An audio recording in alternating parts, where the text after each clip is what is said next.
संजय, 16 अगस्त को चुनावों की घोषणा हुई, 14 अगस्त को तो मुख्यमंत्री कार्यालय में जिन जिन बातों का जिक्र कर रहे हैं रविंद्र, वहां पर कुछ फैसलों के बारे में चर्चाएं हो रही थी, और 16 को तो सांस अटकी हुई थी कि अरे भाई चुनावों की घोषणा हो रही है क्या। 11 बजे नायब सिंह सैनी कहते हैं नहीं नहीं अपने वक्त पर चुनाव होंगे, 3 बजे चुनाव आयोग घोषणा कर देता है।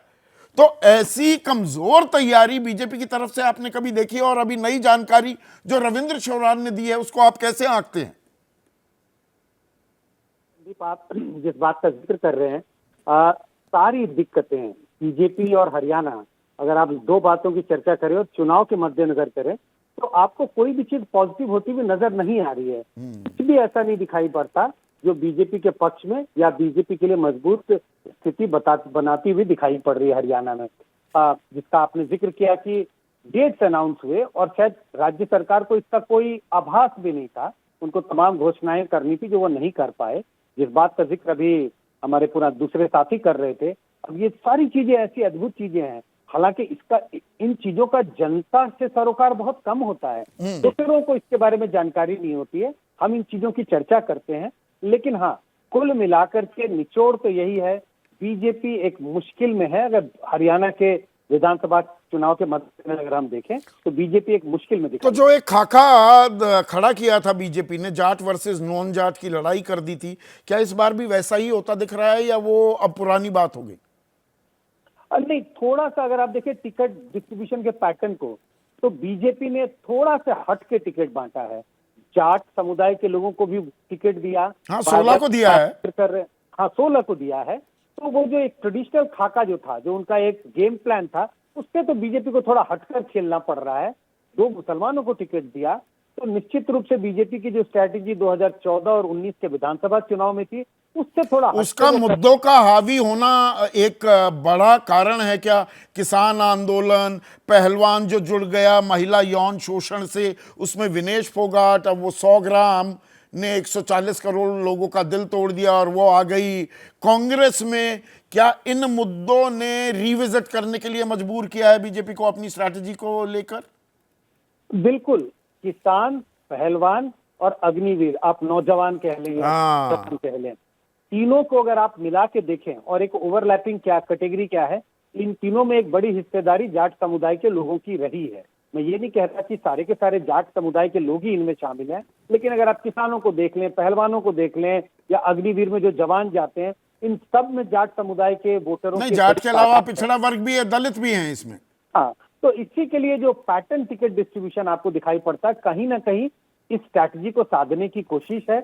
उन लोगों को जिनमें नाराजगी है, उन समुदाय के लोगों को टिकट दिया है, जिससे कहीं ना कहीं कुछ नाराजगी को कम किया जा सकता है। ठीक है, नाराजगी एक फैक्टर अभी दिख रहा है, लेकिन पुराना खाका 10 साल वाला क्या वो टूट गया है? और कुलदीप, अब ये कांग्रेस जानबूझकर जो डिले कर रही है, आपकी स्ट्रैटेजी भी, एक हफ्ते तक तो आप बंटवारे को लेकर ही अटके रह गए, पूरे 90 उम्मीदवार हैं भी कि नहीं है? आप सोच रहे थे कांग्रेस से बड़े लोग जिनको टिकट नहीं मिलेगा उनको झाड़ू थमा देंगे हाथ में उम्मीदवार के तौर पर, उसकी काट निकाल रही है क्या कांग्रेस?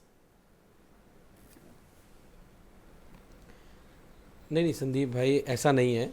आम आदमी पार्टी के पास मजबूत संगठन हरियाणा के अंदर है और हर सीट के ऊपर उम्मीदवार है, और हमने पहले भी कहा था कि हमारे पास 90 की 90 सीटों पे हमारे पास उम्मीदवार हैं, और 61 उम्मीदवारों की सूची आम आदमी पार्टी जारी कर चुकी है। और सबको पता है कि सबको मिलकर अब की बार हरियाणा के लोगों ने मन बनाया हुआ है कि भारतीय जनता पार्टी के कुशासन से वो छुटकारा चाहते हैं, क्योंकि इनके शासनकाल के अंदर ना तो युवाओं को रोजगार मिला, ना किसानों को एमएसपी मिली, ना वहाँ अच्छी शिक्षा मिली, ना अच्छा स्वास्थ्य मिला।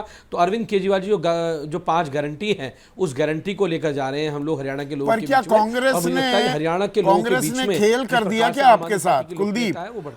एक हफ्ते आपके साथ कि भाई 20, 10, 7, 5 ये सारी सीटों की बात हुई ना, कि भाई 5 पे मान जाएगी क्या आप, या 7 पर, या 10 मांग रही है कांग्रेस, 7 दे रही है, अब आप 90 पे लड़ेंगे। हरियाणा वाले कहेंगे मांगे तो थे 10 सीट, ये भी लड़ेंगे 90 पे। आपका खेल कर दिया क्या कांग्रेस ने? नहीं नहीं संदीप भाई, ऐसा नहीं है। वो पार्टी की लीडरशिप ऊपर तय करती है कि कितनी सीटों पे लड़ना है, कितनी सीटों पे नहीं लड़ना है। जो समझौता होता है उस पर आगे बढ़ते हैं। तो मुझे लगता है अभी तो हम 61 सीटों पर उम्मीदवार वहाँ कर चुके हैं और सबका देखिए वहाँ कोई लड़ाई ये नहीं है, वहाँ लड़ाई एक ही है कि भारतीय जनता पार्टी के कुशासन से किसी भी तरह से हरियाणा को छुटकारा दिलाना है। क्योंकि हरियाणा में भारतीय जनता पार्टी की जो स्थिति आज बनी हुई है, छोड़ छोड़ के भारतीय जनता पार्टी को लोग भाग रहे हैं, इनके बड़े बड़े नेता भाग रहे हैं। बीजेपी से नाराज जो है वो सिर फुटाई होने का उसको काटेंगे, वो एक जगह जाने दो। नहीं नहीं, देखिए हर पार्टी का चुनाव लड़ने का अधिकार होता है। हमारा संगठन है, हमारे पास लोग हैं, हमारे कैंडिडेट हैं, हम वहाँ चुनाव लड़ रहे हैं। और हम थोड़ी चुनाव लड़ रहे हैं, वहाँ तो जेजेपी भी लड़ रही है, इन लोग भी लड़ रही है, सारी पार्टी चुनाव लड़ रही है, बीएसपी भी लड़ रही है। बिल्कुल, और चुनाव लड़ना आपका हक है, इसमें कोई शक नहीं। अपनी पार्टी को हर कोई मजबूत करना चाहता है।